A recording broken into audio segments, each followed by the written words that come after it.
So Craig Alexander, he's a senior executive and a leading economist in applied economics and forecasting with more than 25 years of experience in the private sector. He currently runs an independent economic consulting practice and is contracted as the chief economist and economic advisor at Deloitte. He's previously held positions as a partner at a number of other organizations, including a couple of banks, and he's written extensively on public policy issues in Canada with a particular focus on literacy, education, skills development, and measures aimed at reducing income inequity and raising living standards. And I know that this last couple of days, we've been talking a lot about the importance of literacy in the economy. It's come up multiple times. I think you're going to be fascinated by Craig's talk. He wishes he could be here in person, but he's right here on the screen next to me. And I'd like to welcome Craig and introduce his talk and say, all yours.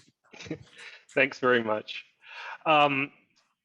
It's a real pleasure to have the opportunity to speak to you today on a topic that's near and dear to my heart. My literacy journey really started in 2009 when I was the chief economist or the deputy chief economist at the TD Bank, and I was asked if I could do an assessment on the state of literacy in Canada. And I have to be honest, when I started that project, I couldn't actually believe that Canada had a literacy problem. I mean, we have a knowledge-based, a very modern knowledge-based economy. We're a G7 nation. How could we possibly have something, how could we have a problem so foundational as not having adequate literacy skills? And yet, once you dug into the details, once you looked at the data, the case was very compelling that Canada does indeed have a literacy problem. And regrettably, that challenge hasn't gone away over the last decade, more than a decade now.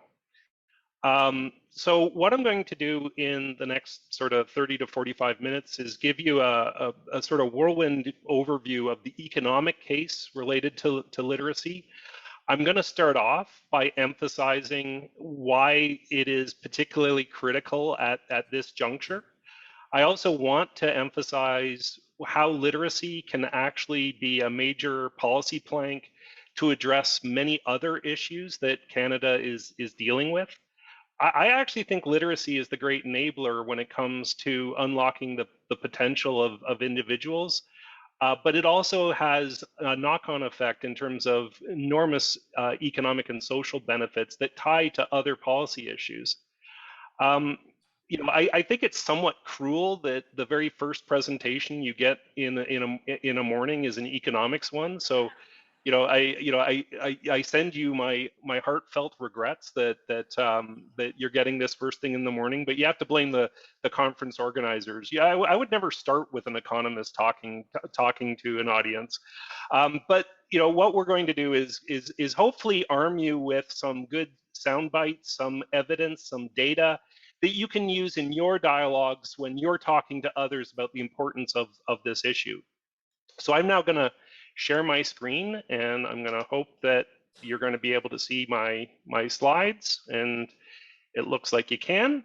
So we're off to the races. So let me start off by painting a picture of the current economic backdrop and the challenges that we as a country face, and then I'm going to link it back to the literacy issue. So the Canadian economy in 2020 experienced the deepest recession in modern history, and in fact, to find a period when the Canadian economy contracted by more, we actually have to go all the way back to the Great Depression. But we have seen a very strong rebound in economic growth as governments reopened the economy.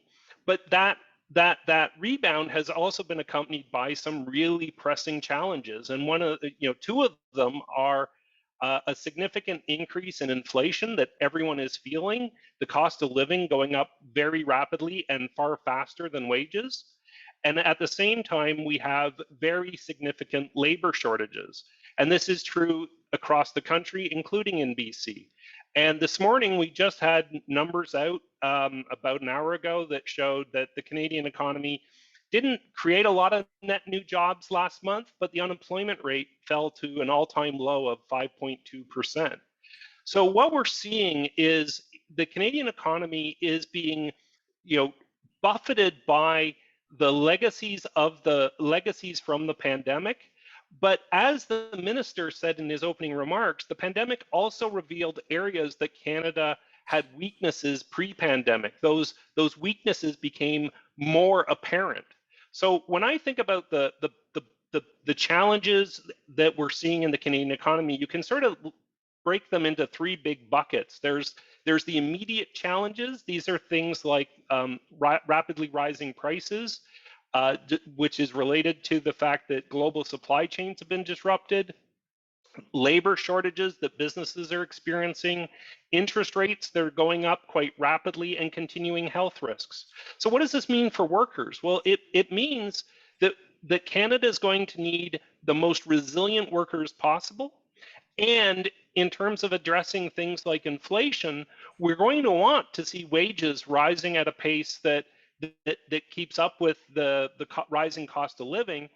But if worker productivity isn't growing at a strong enough pace, businesses are going to be reluctant to raise wages.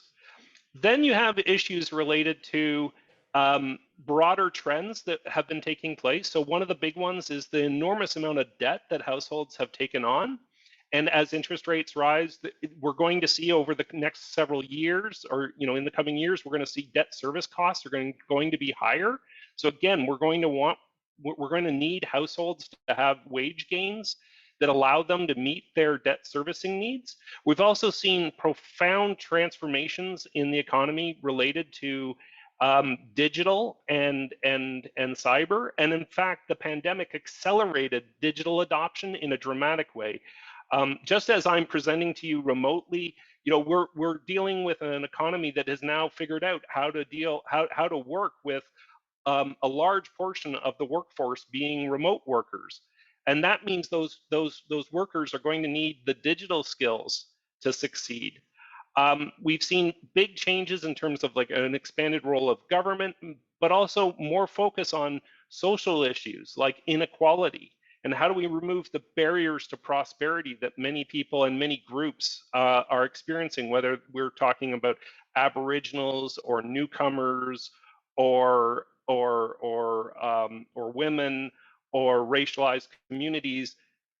What we're looking at is a greater focus on the fact that not everyone is benefiting as the economy has grown in recent decades. And then there are big structural issues related to the shift, addressing climate change, the rise of populism and geopolitics. We're seeing a lot of global friction, and that includes the war in Ukraine, but even more broadly, increased tensions between the West and China. We have aging populations. We have increased technological transformation that goes beyond just digital. And now we're starting to think about the possibility that there's might be an element of deglobalization that takes place related to the fact that businesses have now realized that they're being so dependent on foreign supplies actually creates vulnerabilities. This is a turbulent economic environment. And when we think about this from a point of view of businesses and workers, what it tells you is that resilience is going to be more important than it ever has been. We're going to be in a world where there's a lot of fluctuations taking place, and I don't think it's going to change. In fact, I think some of the structural issues are even going to become more prevalent. One of the biggest ones is the aging population. Baby boomers are leaving the labor market. They were leaving pre-pandemic, but with the health risks and with many people reaching towards the later stages of their careers, we're actually seeing many baby boomers thinking about now's the time that they want to exit. So I think what we're seeing is labor participation of older workers is actually weakening because the pandemic has accelerated the decision to retire. Now, this is a story that's much more prevalent in the United States than in Canada, so I don't want to overstate it. But with the increase in home prices that we've seen, with the increase in equity markets up until the last couple of weeks, there's a lot of retirees that are saying, now's not a bad time to exit. And when you think about economies, they either grow because you have more workers, or you have workers that are more productive. So we can see in the late 80s, in this particular side, in the 80s and the early 90s, you can see how labor participation shot up. Well, that was women entering the labor market. Then you see it sort of fluctuate through the 90s, and we've been on a secular decline since about 2004. And so this decline is only going to continue as more baby boomers exit, and that would be okay if productivity, labor productivity had accelerated. But in point of fact, labor productivity has slowed. And this is a huge problem. Now, to most Canadians, productivity is a very long four-letter word. To most Canadians, productivity means working harder or working with less. You know, the notion that most Canadians have is that productivity is really about, you know, squeezing more out of each worker, right? So a very negative connotation.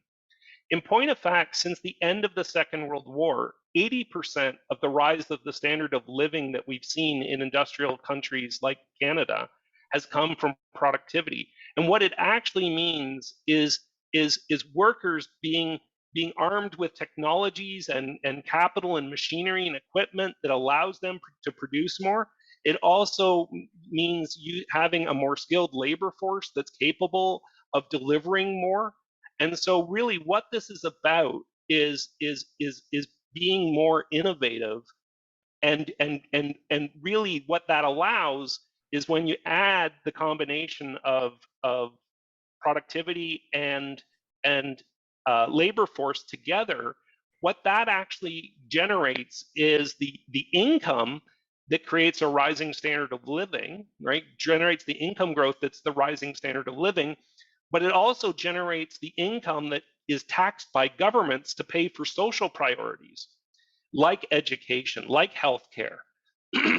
And so when you take the secular decline in productivity growth and you add it to the slowing labor force growth because of an aging population, what we get is an outlook that says that over the next couple of decades, the pace of growth in the Canadian economy, the benchmark for average growth, the benchmark for good economic growth, is only going to be about 1.7% per annum. And that's down from about 2.25%, 2.5% in the 90s. It's well down from the 3%. You know, it's almost half of what we got in the 80s. You know, it's dramatically less than the 4% that we had in the 70s. And remember that that period of the 70s, the 80s, the 90s, that's, well, not the 90s, but the 70s and 80s, that's when governments across Canada were constantly announcing ever new and more services that governments were going to be providing, right? The expansion of the public healthcare system, the expansion of public education. And what this means is that without an increase in productivity or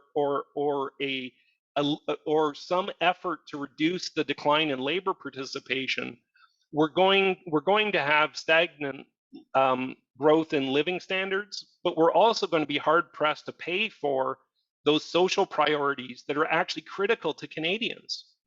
And so that's why when we look forward, we have to think about what would help keep workers engaged in the labor market longer. What would give workers the skills they need so that they can succeed in an increasingly knowledge-based economy? What could we do to help make workers more productive, more capable of innovation? And literacy is a key plank to achieving this. And this also is the importance of literacy is also to address the fact that the labor markets pre-pandemic were already going through dramatic changes, right? Globalization had meant that Canadian workers compete with workers in China. Well, if we compete on the basis of wages, Canadians will lose out, or Canadian workers won't get paid a livable wage. So what we need to do is build better products in Canada. We need to have workers that can cope with the technological changes that are happening. We need workers that are shifting into more services-oriented industries that often have very sophisticated skills. We also know that the labor market has become less stable, right? Workers don't have jobs like my father, who only worked for one company over his working life. Today, workers will have many employers and will constantly have to retrain. So the labor market has become more precarious. And so if we want resilient workers, we need workers that have the skills they need, right? Well, how do you, so when I talk to policymakers about the importance of skills, their immediate thoughts go to technical skills. They immediately think about, what are the occupational skills that Canadians need? What they don't immediately think of is the foundational skills, like, and in particular, literacy.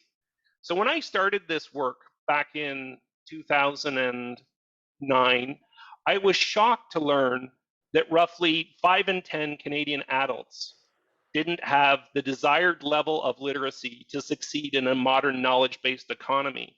And when the data was then released, when the next set of data was released in 2012, there wasn't any improvement.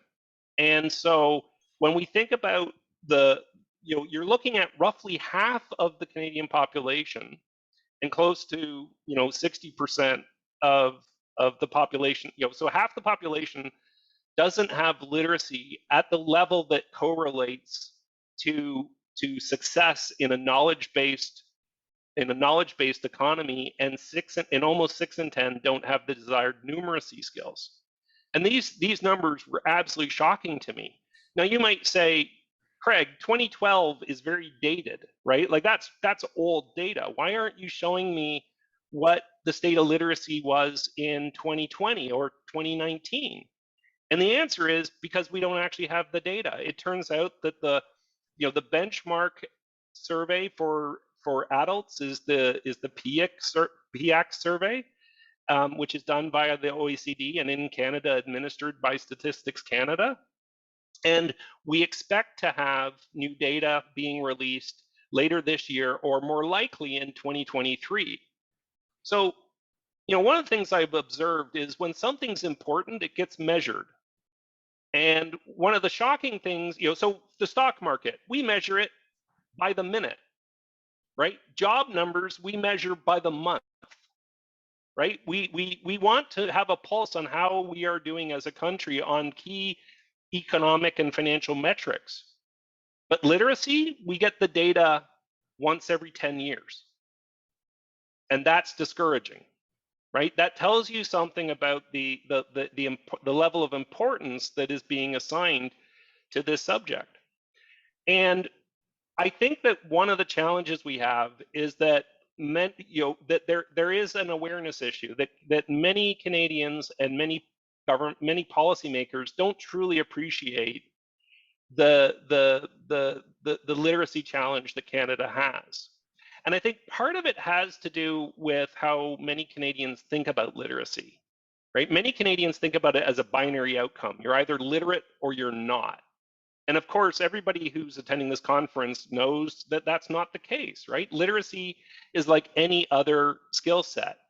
It's the ability to identify, understand, interpret, create, communicate, compute using printed and written materials. And just like any other skill, it's a continuum. So, there are people out there that can't play the piano, like myself. There are people that can play a few notes on a piano. There's some people that can play a song. Then there are people who are quite proficient, and then there are masters. And the same goes with literacy. Literacy has a full spectrum. But whenever I talk to the general public or business groups, they don't understand what I'm talking about when I'm referring to the fact that if we invest in literacy and do more literacy training, we can actually unlock the greater potential from individuals, because most of the people I've interacted with are of the opinion that literacy cannot be a significant issue in Canada today. Our primary education system is very solid. So it's a fundamental question here around the fact that there isn't a stronger appreciation. When we think about this from a point of view of capabilities, what we can see is that stronger literacy skills correlate to better success in public education and post-secondary education. Stronger literacy skills make it more likely that people are going to do lifelong learning, and this is something that is going to be absolutely critical for workers, not just today but in the future, because we're going to have a labor force that constantly needs to learn new skills and retrain because of the volatility in the labor market and the changing structure of our economy. We know that we can demonstrate that literacy correlates to higher employment, lower unemployment, and greater participation in the labor force. And in fact, it also we also can see that it correlates to better better jobs, right? So a lot of managerial jobs and high value added service jobs are actually require very high levels of literacy. But even many of the jobs that Canadians would consider blue-collar jobs require high literacy as well.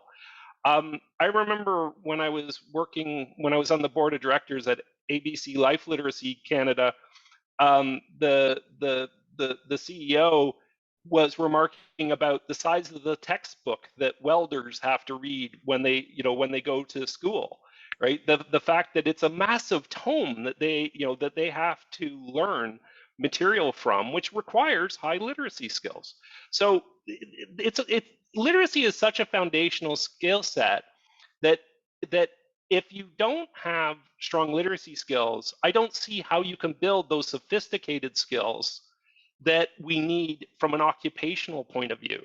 And what this all translates into is, if you go from low literacy to very high literacy skills, you're basically looking at doubling your annual income. And this is compounded over your lifetime. So what we're talking about is that the investment in literacy is actually going to have a higher rate of return than almost any other investment that you make. The issue is that people with strong literacy skills take them for granted. They don't appreciate how much it has enabled their success. Whereas many people that actually have below desired literacy, they're still fluent in English and French. It's just not at the level that would unlock their full potential or open all the possible doors from a labor market point of view. And so many people that have below desired level literacy actually don't realize that by investing in stronger literacy skills, they could actually achieve so much more. And that's another obstacle to success in this space. Higher literacy skills also lead to better socioeconomic outcomes. People with stronger literacy skills make better health choices. They're more likely to be engaged in political discourse. And with the rise of populism that we've seen, we actually need Canadians to understand the issues of the day, so that, because what's increasingly happening is that the political system, and this isn't just in Canada, this is around, in the US, in Europe, what we're seeing is the rise of populism. So what the populace demands is what the political system increasingly strives to deliver. And with social media, people are being bombarded with conflicting messages and misinformation and half-truths. Well, how do you cope with that if you don't have solid literacy skills, right? So we want the Canadian public to be engaged. We want democratic outcomes, but literacy can be actually a key ingredient. Improving literacy can be a key ingredient to improving the efficiency of our democratic system. You also get increased volunteerism from people with strong literacy skills. And every charity out there that I know of, every nonprofit group that I know of out there is desperate for more labor, more skilled labor, and more volunteers. So, you know, putting this in dollars and cents, and you sort of knew that when you're getting a presentation by an economist, it's going to eventually come down to dollars and cents, right? You know, what are we talking about here? Well, if we raised the Canadian results on the literacy surveys by one level, so take everybody that's at level 1 and give them level 2, which still is below the desired level of literacy. Take everybody that's at level 2, which is just below the desired level, and give them the desired level of literacy. You're basically looking at, that would correlate to creating about 800,000 additional jobs. And that would reduce labor shortages in a significant way. It would also lower the unemployment rate because the workers that are looking for work would be more employable.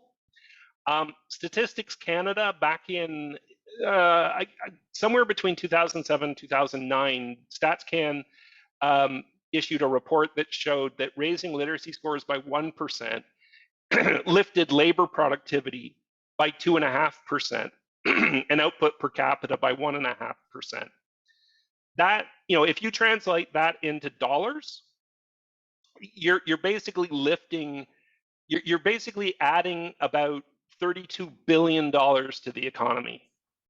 The Canada West Foundation put out a report in 2018 that was very good and showed, you know, they had more recent analysis, and they showed a 1% rise in literacy rates could increase productivity by as much as 5% and GDP by 3%. And they basically said that they thought this would add about $50 billion a year to the economy. In point of fact, if you fully addressed Canada's literacy challenge, we'd be talking about increasing billions to the Canadian economy, upwards of, like, in aggregate, you're talking, you know, 80 to 100 billion dollars or more. And that return shouldn't be surprising when you think about the benefits that businesses get from workers that have high literacy skills.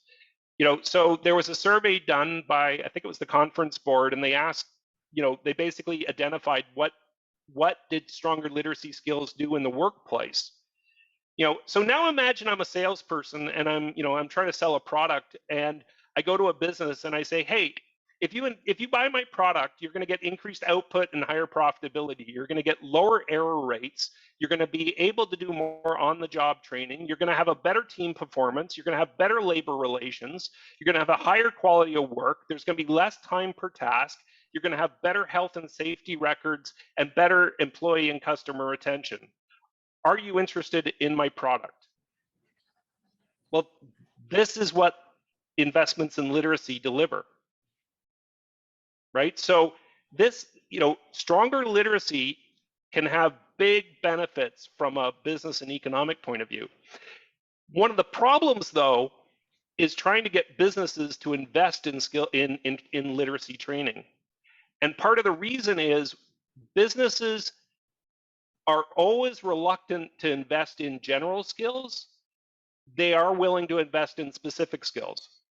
So if I go to my employer and say, hey, I need to be able to use Excel to do my job, I want to go on an Excel course, businesses will pay for that because businesses can recognize the direct relationship between, if I train the person in this piece of software, they then can do the job I want them to do.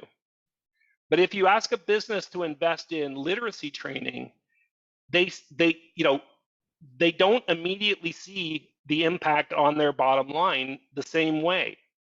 And so this is why I think that when it comes to literacy, this is where I think the strong case is for public sector investment in this, because I think businesses need to do specific jobs training. Government needs to help with getting the foundations right, and businesses need to be a champion. So I would you know, I'd always ask businesses to think about and be more open to doing investments in literacy training.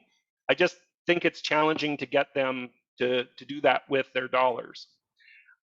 When we look at how Canada's doing, it's discouraging that we compare Canada to the OECD, the other advanced economies, and the reality is that Canada's numbers are about in line with the average. But if literacy is such a foundational, critical skill set to success, do you just want to be average? Right? Canada should be a leading nation in this. When we look at this by level, what we can see is that over time, literacy levels have not been improving. If anything, they've actually diminished slightly when it comes to areas like level 3. When we look at numeracy, we've also seen a decline in numeracy skills in Canada. Now, when the new numbers come out in 2023, I'm hoping it's going to show something different. Certainly, governments have been paying more attention to literacy and numeracy in recent years. But talking to some researchers in Paris, where the OECD is based, I got the impression they're not expecting to see much change in the numbers. When we look at this from a gender point of view, we can see that from a literacy point of view, there's not a big gender divide. But on numeracy, there is evidence that women are doing weaker on the numeracy front. I think some of this might change as we're seeing more female enrollment in STEM programs, and so we might see female adult numeracy scores improving. When we look at this across the provinces, again, Canada is in line with the OECD average. The Atlantic provinces, Quebec, are below average. BC is above average, but the differentials are small. So it doesn't matter which province you're in Canada, we could be doing better on this front. And when we look at numeracy, it's even more discouraging because what we can see is that Canada's below the OECD average, and so is every province. BC being actually, better than most, but still below the average. We know that there's certain groups within Canada that face bigger challenges on the literacy front. This is true of the Aboriginals and First Nations people, and this is a group. When we need to think about, where are we going to get our future workers from? Well, we have an aging population. Aboriginals and First Nations people in Canada have the strongest population growth. So there's an enormous pool of underutilized workers out there. And in fact, from a reconciliation point of view, the outcomes, the labor market outcomes that Aboriginals and First Nations people are having are completely unacceptable. And so this needs to be a priority. I'd also highlight the fact that we can link literacy to improving, other big economic and social challenges. And one of them is inequality. So what this chart shows, and I know it's a messy chart, but the farther to the right you are, is the bigger the gap or the distribution of literacy outcomes, right? So the farther to the right you are, the more gap you have between high literacy and low literacy in the population. And the higher up you are, is the more income inequality you have. What this shows is the weaker your literacy results, your country's literacy results, the higher your inequality, right? So investing in this space can actually help to bring down inequality. Will it solve it? No, it's not a silver bullet. It won't solve it. But amongst a suite of policies aimed at addressing inequality, investments in literacy can play an important role, right? So, and when we think about newcomers, we know that newcomers to Canada have weaker literacy skills than the domestic-born population. And we're seeing that gap grow because we're getting more and more immigration from countries where English and French isn't a first language. This doesn't mean that immigrants don't have strong literacy skills. Most of them do in their native tongues. What's holding back one of the contributing factors to the the underemployment and the, you know, the earnings wage gap we're seeing for immigrants is their literacy skills in Canada's official languages. So I'm going to just finish off by saying that higher literacy brings sustainable gains to individuals, to businesses, to the economy, to society, and to democracy. When I'm making the case for investing in this space, because I find that people take it for granted, I often don't just make a pitch of let's invest in literacy. I link it to, if you want to make progress on inequality, invest in literacy. You want to address climate change. You want to actually have Canadians that understand the issues of the day and become more engaged on big policy issues like climate change and supportive to government policies on things like climate change. Literacy can help you do that. In other words, linking literacy, like I defy you to come up with a topic I can't link literacy to. And as a consequence, I find that that's the strongest pitch to getting investment in this space.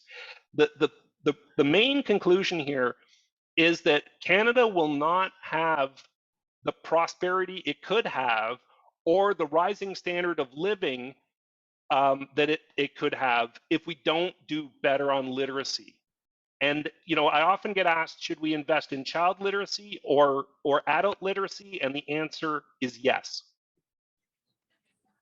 Just like a business will focus on its you know, long-term strategy, investments in child literacy is about building the resilient labor force of the future. But businesses also have to focus on, you know, their quarterly performance and their current staffing needs, and that's adult literacy. Adult literacy is about having workers with the skills we need in the short term. So, in point of fact, you have to invest in both. I'm going to stop there and see if there's any questions. I hope I didn't go too fast. There was a lot of ground to cover. Thank you. Thank you, Craig.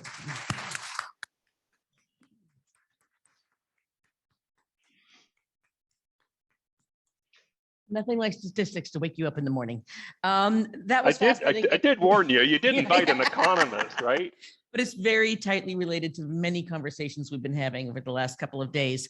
Do people have questions? We have the microphone at the back. Kim is at the back with the microphone. Does anybody want to ask a question of an economist? Come on, we can come up with a few. I see a hand. Oh, there we have. We have a volunteer. I'm Heather, by the way. I didn't introduce myself to you, Craig. So. Hi, Heather. There Hello. So I have a question for you.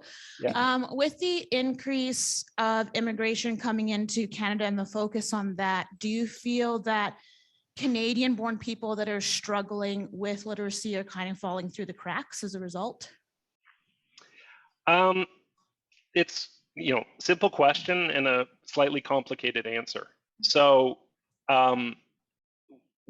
what we're seeing is we're bringing in a lot of newcomers, but understand that even with the immigration levels that the government has set, the targets the government has set, immigration is not going to offset the aging of the baby boomers.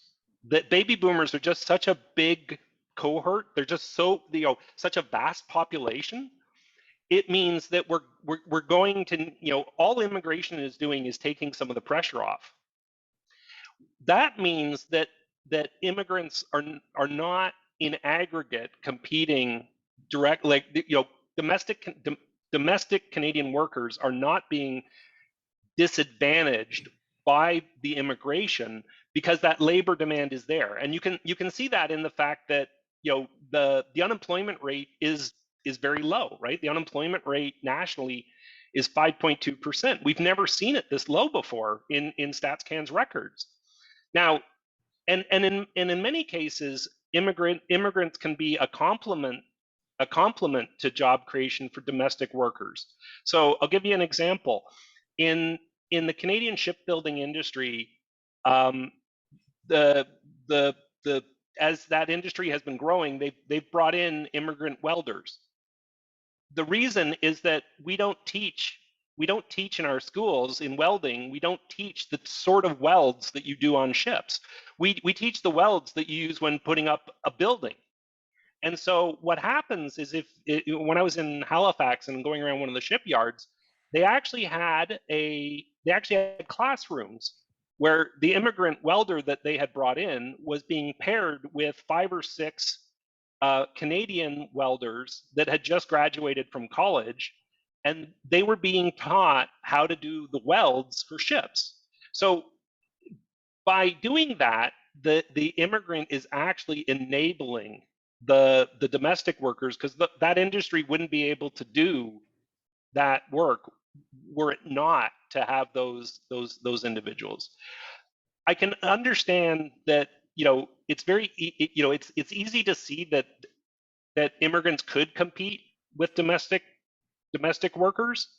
I think the bigger issue is making sure domestic workers have the skills they need to succeed. That's what I'm hearing from employers, right?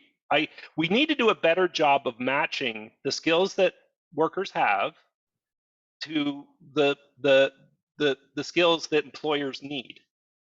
And we're not doing a very good job of that. And on the literacy front, like I said, there's workers out there who they would love to have one of those jobs, but they need to be able to learn that skill set. But without stronger literacy, they probably won't.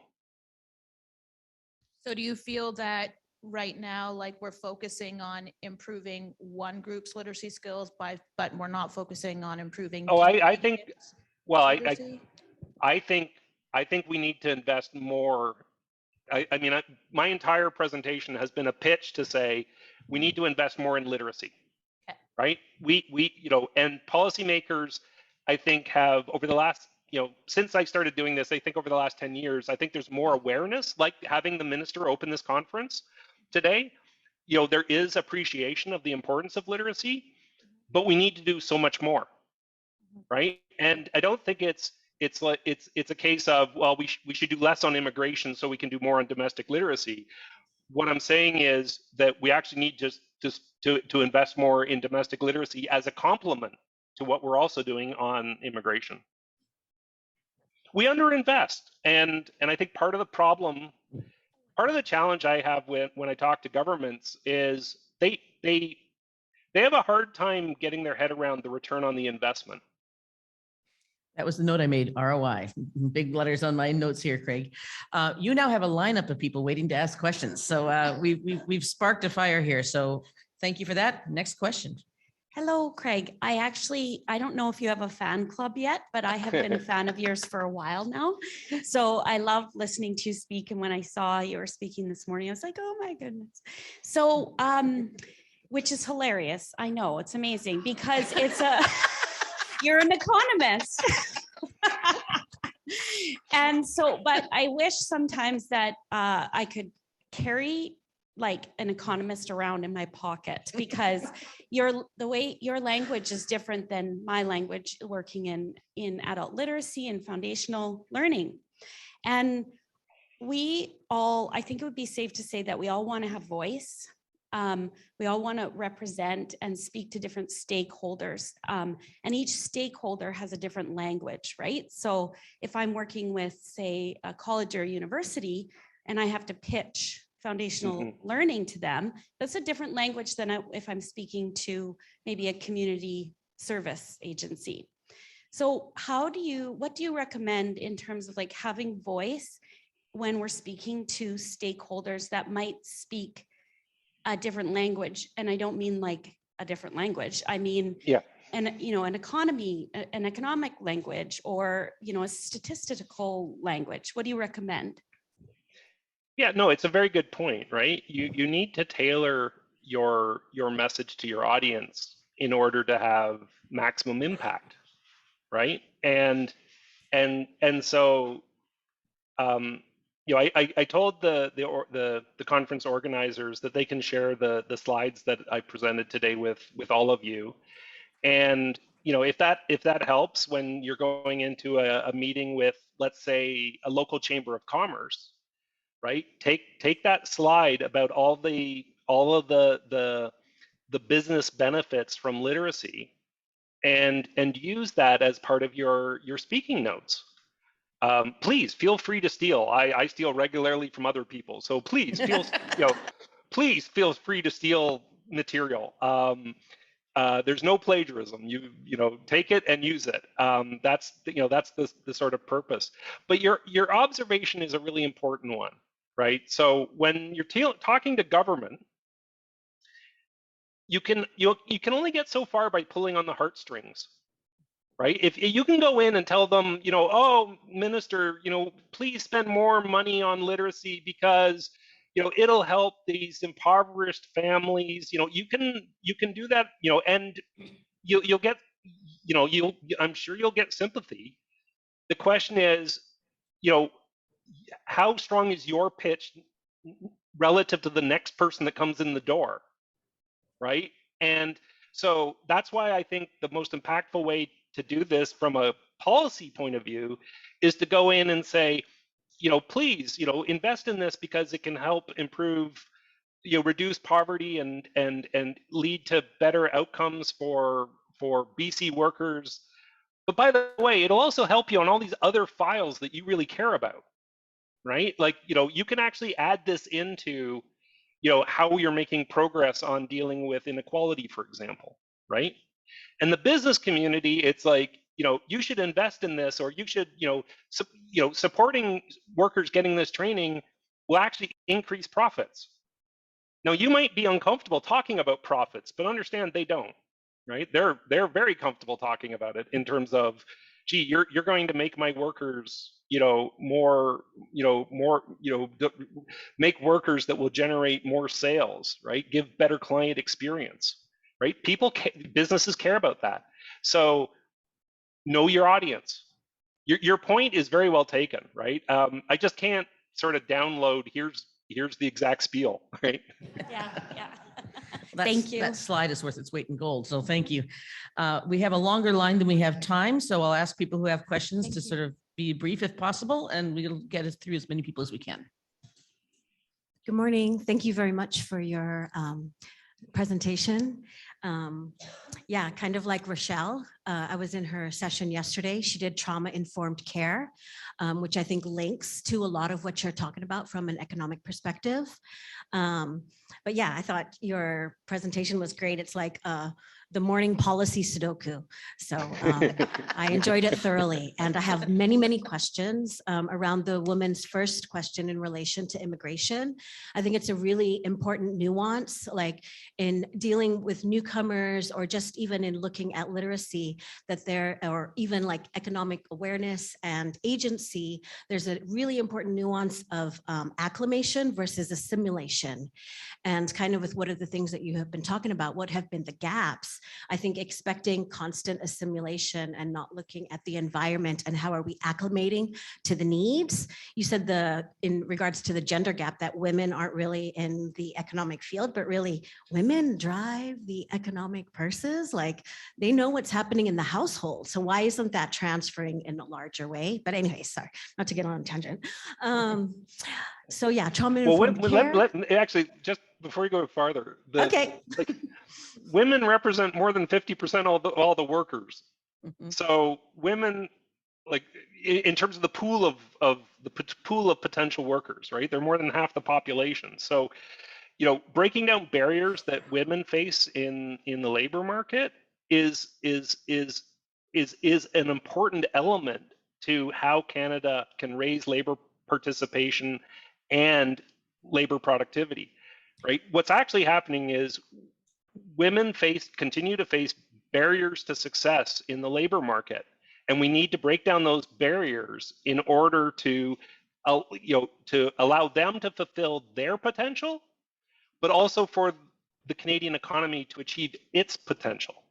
So when I say that the literacy, that the official data shows there isn't a literacy gap between men and women, that means that we have an equal problem on literacy across the genders, right? So I wasn't trying to at all suggest that women aren't, women are definitely women face, I mean, Women face more barriers, and if we address let's put it the this way, right? If you think about it, right, when we're dealing with inequality in the Canadian economy and in Canadian society, right, where are the big pools, right, of disadvantaged groups?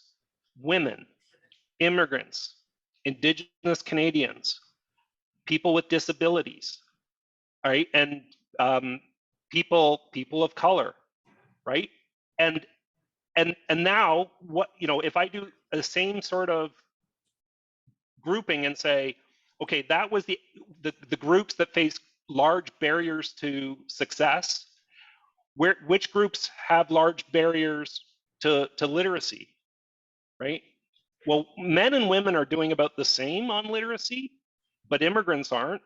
And in fact, all of the other groups I've just mentioned, right? All of the other groups that I just mentioned have greater literacy challenges than the average, right? So again, this is how I would link literacy to addressing issues related to outcomes that Aboriginal Canadians are having, that Indigenous Canadians are having, that disabled Canadians are having, that that people of color are having, right? So it's again, you can tie this literacy issue to the broader social issues. yes. Thank you. And we only have a couple of minutes left, so if people can just ask their question, then we can get as many questions as possible. Yeah. Thank you very much. They're great questions, and we'd like to go on forever, but there are other speakers. So one thing, yeah. My name is Miki Takabayashi. Good morning. And I immigrated to Canada 30 years ago. And I spent 10 years in post-secondary education in Canada, United States, and England. I still have accents in my English, and I do make grammatical mistakes, but I do work, I do volunteer for Whistler Multicultural Society, a Carol Stretch, being great instructor for me, and gave me a community leadership development program and a year ago, and that really gave me a chance to thrive. And I became a community leader in the Japanese community and other communities in Canada. So what I say is that regarding a level of communication or literacy, that what we can do, what you can do to immigrants is that just to be culturally sensitive, and then use a simple and straight expression. Don't use colloquial expressions and so on. So that's you, please do put in your mind. Immigrants, us, we're making efforts to become better always and to contribute to the Canadian society. So let's approach, reach out to each other, and then so that we can make a better cross-cultural communication, and so that we can make Canada a better place to live. Thank you very much, and have a good day. And thank you for your contributions.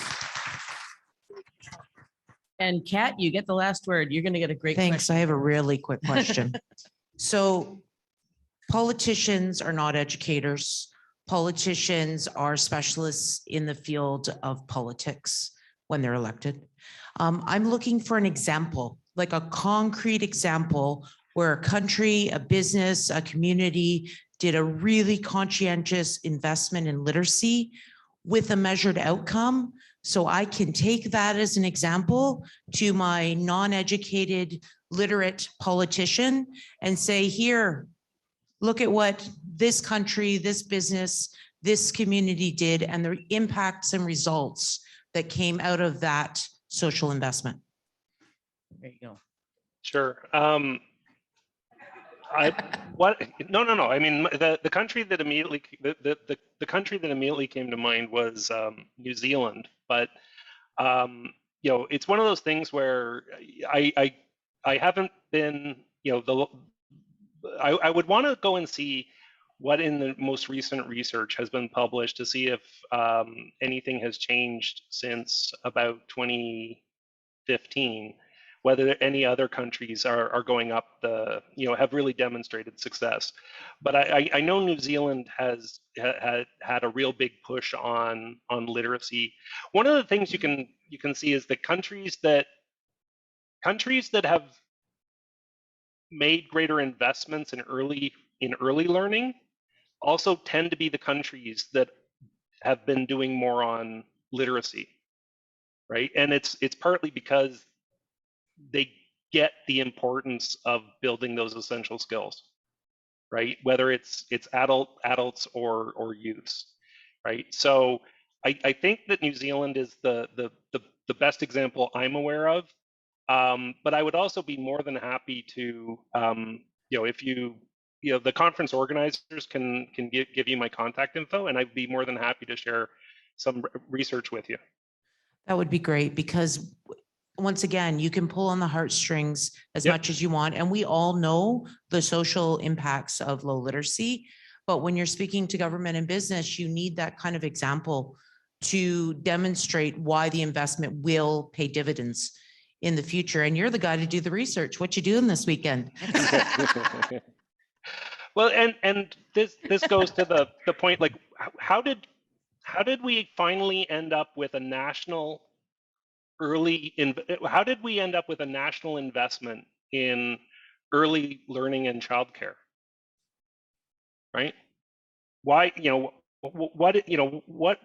what allowed us to actually get that done? It took decades, many decades, but what helped us get there? And the answer is because we were capable of saying, for every dollar you invest in early learning and childcare, you're going to get a return on the investment of about $2.50, right? And that's why I've been sort of emphasizing ROI, return on investment, which I know that people in the literacy space generally are, this isn't going to be, going back to that other question about comfort zone, right? This is not language that literacy advocates are used to using, but in point of fact, it's how you make the sale, right? And it doesn't have to be an international comparison. It's actually, literally, it's like every dollar you invest in this, you are going to get a return that is higher than the return that you would get on some other investment that a government is making. And I think it's going to be more important as we go forward. When you look at the deficits that governments have run up during the pandemic, one of my big concerns is that when governments are trying to rein in those deficits, not only won't we get more investment in literacy, we could get less. And if you want to prepare for the future, now is a really good time to start thinking about how you make the case that, you need to maintain investment in literacy or actually expand it. We saw under the Harper government, we saw a big drop in funding of literacy, particularly investments in literacy programs that weren't in terms of the direct delivery, right? Like I can remember the government saying, like, we don't want to pay, we don't want to invest, we don't want government money going into the overhead. We only want tax money in literacy going to the delivery of programs. And I remember thinking at the time, that's a brilliant idea. You know what? I think the same should go with the government. I think we should basically pay for the programs, but we shouldn't have to pay for the wages of public servants. We shouldn't have to pay for buildings. We shouldn't have to pay for any of the infrastructure that goes into the delivery of public services. Yeah, I think that's a brilliant idea, right? And so I get nervous that, number one, I think that even if there is some improvement when the new numbers come out in 2023, I'm confident we're going to see that Canada still needs to improve its literacy performance in order to unlock the potential of Canadians and deal with those systemic economic issues I was talking to you about regarding aging populations and weak productivity. And at the same time, I'm worried that when governments start to tighten their purse strings, that they start cutting back on government funding in various programs, and literacy being one of them. So I think we want to build the argument to resist that now. That's a great way to wrap this up, because you've given us tools to help do that work. So thank you, Craig, very, very much.